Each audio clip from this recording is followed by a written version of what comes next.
Jadi analisis SWOT untuk membuat suatu perencanaan strategi. Kemudian strategi yang sudah selesai direncanakan, dibuat program selama 5 tahun ke depan, baru kemudian dibuat keputusan dari pimpinan rumah sakit untuk menerapkan perencanaan strategi tersebut, kemudian dibuat program-program untuk mengimplementasikan perencanaan strategi, kemudian program, anggaran, setiap program tentu ada anggarannya. Terus kemudian prosedurnya seperti apa. Nah, setelah diimplementasikan, itu dilakukan evaluasi dan kontrol. Ketika dievaluasi ada strategi yang tidak sesuai, nah itu perlu dilihat feedback-nya ya, di mana letak ketidaksesuaiannya. Apakah kurang cermatnya di dalam melakukan analisis lingkungan eksternal dan internal, atau mungkin waktu melakukan analisis lingkungan internal dan eksternal itu terlalu optimis ya, terlalu optimis atau terlalu pesimis. Nah, kemudian juga ada perubahan dalam lingkungan yang kurang diperhitungkan, sehingga hasil analisisnya menjadi tidak tepat, kurang tepat. Menghasilkan internal faktor analisis summary ya dari lingkungan internal itu, di situ ada sumber daya ya, baik sumber daya manusia maupun sumber daya lainnya, baik sumber daya yang berwujud maupun sumber daya yang tidak berwujud. Jadi di sini pimpinan organisasi itu bagaimana kemampuannya untuk mengkombinasikan sumber daya yang dimiliki oleh rumah sakit ya. Kemudian dari ini analisis lingkungan eksternal ya, itu dari politik, ekonomi, sosial, teknologi ya. Teknologi, kemudian ini C1 itu adalah company, C2 itu customer, C3 kompetitor, C4 itu komplementer, dan C selanjutnya adalah change, yaitu perubahan yang terus-menerus terjadi. Jadi nanti ada berbentuk tabel ya, external factor analysis summary.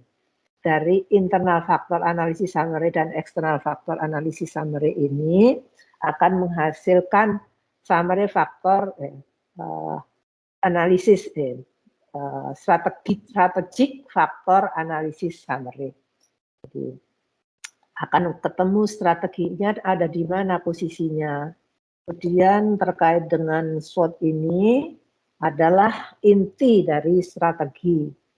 Inti strategi yaitu kesempatan dibagi dengan kapasitas. Jadi walaupun mempunyai kesempatan yang bagus, tapi tidak mempunyai kapasitas yang cukup untuk menangkap kesempatan tersebut, maka kesempatan itu tidak dapat dimanfaatkan dengan baik.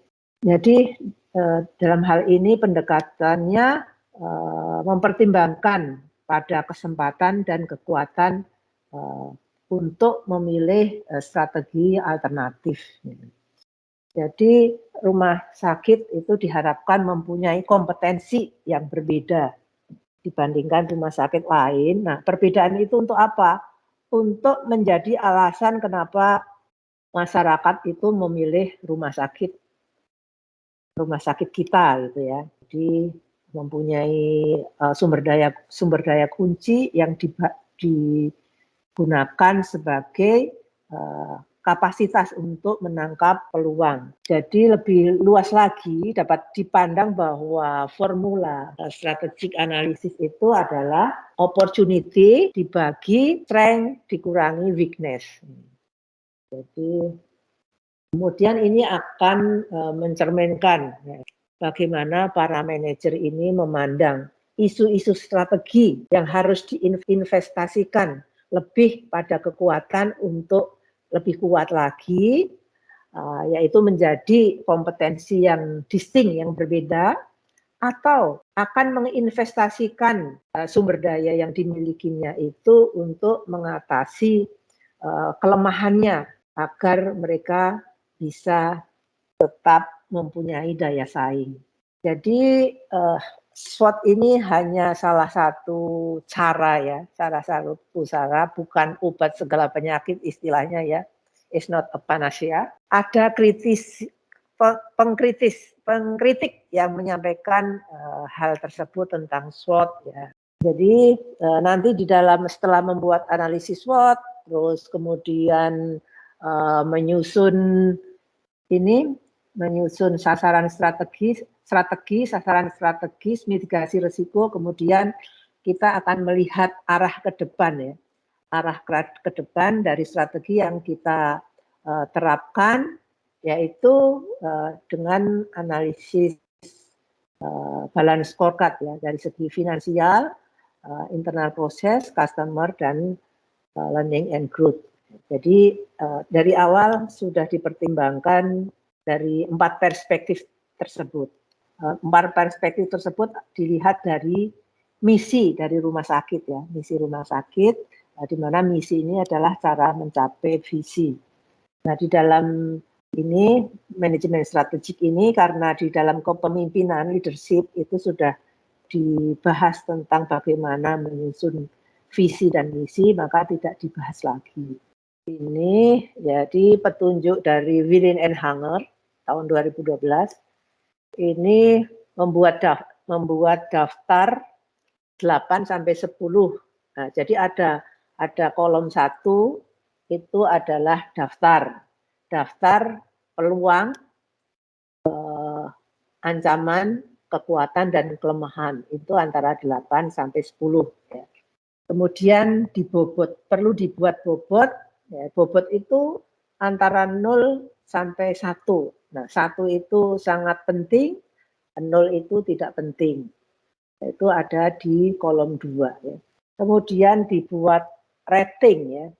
Rating dari 1 sampai 5. Ini 1 sampai 5. Nah, ini 5 itu luar biasa ya. 1 itu buruk ya, di kolom 3. Jadi kolom keempat itu adalah skor ya, hasil perkarian antara bobot dan rating. Kemudian bisa ditambah 1 kolom lagi untuk membuat alasan atau rasional yang digunakan untuk setiap faktor. Jadi nanti untuk sampai kepada diagram Cartesius itu peluang dikurangi ancaman itu positif atau negatif. Kemudian kekuatan dikurangi kelemahan itu positif atau negatif. Nah, itu nanti di diagram Cartesius sumbu X dan sumbu Y itu akan kelihatan di mana posisinya ya. Baik Bapak Ibu, terima kasih atas yang baik.